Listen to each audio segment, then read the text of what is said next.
Hi! இத பார்த்தாலே உங்களுக்கு தெரிஞ்சிருக்கும், நாங்க எங்கேயோ கோவிலுக்கு போயிருக்கோன்னு. ஆமாங்க. பெரியபாளையம் பவானி அம்மன போயிட்டு பார்த்துட்டு வரலான்னு போயிருந்தோங்க. வருஷம் வருஷம் ஆடி முதல் தேதினா நாங்க இருக்கிற ஒரு இடம்னு பார்த்தீங்கன்னா, அது பெரியபாளையத்தில உள்ள பவானி அம்மன் திருக்கோவில் தாங்க. ஒரு 10 வருஷம்னு நெனைக்கிறேன். 10 வருஷமாவே நாங்க வந்து அங்க போயிட்டுருக்கோம். அதுவும் ஆடியில வர முதல் நாள். அது எந்த கிழமையா இருந்தாலும் நாங்க வந்து கிளம்பிடுவோம். பட் இந்த வருஷம் பார்த்தீங்கன்னா, நமக்கு இங்க வந்து தீப்பாஞ்சியம்மன் கோவில்ல சூப்பரா வந்து திருவிழா தொடங்கிருச்சு இல்லைங்களா?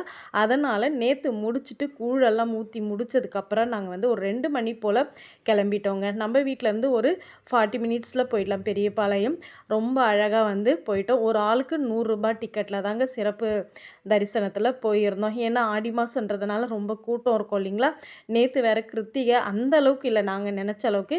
இருந்தாலும் 3 நாளா நல்லா நம்ம வந்து வீட்டு வேலைகள்லாம் செஞ்சு ரொம்ப டயர்டா இருந்ததுனால, அவங்க வந்து சரி பரவால்ல சிறப்பு தரிசனமே போய்க்கலாமா அப்படின்னு சொல்லிட்டு, அதிலேயே கூட்டிட்டு போயிட்டு வந்தாங்க. ஒரு 15 மினிட்ஸ்ல பார்த்துட்டு வந்துட்டோம். அந்த டிக்கெட் கூடவே பார்த்தீங்கன்னா, குட்டியா அம்மாவுடைய திருவுருவப் படம் குடுத்தாங்க. அதுக்கப்புறம் வெளியில வரும்பொழுது அம்மாவ பார்த்துட்டு வரும்பொழுது, மஞ்சள், குங்குமம் பாக்கெட்டும், சின்னதா ராகி உருண்டை, லட்டு மாரி குடுத்துருந்தாங்க. அத தான் நான் வந்து காமிச்சிட்டு இருந்தேங்க.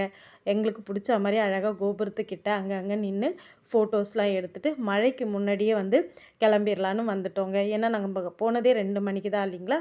அதனால சூப்பரா அம்மாவ பார்த்துட்டு வீட்டுக்கு வந்துட்டோம்.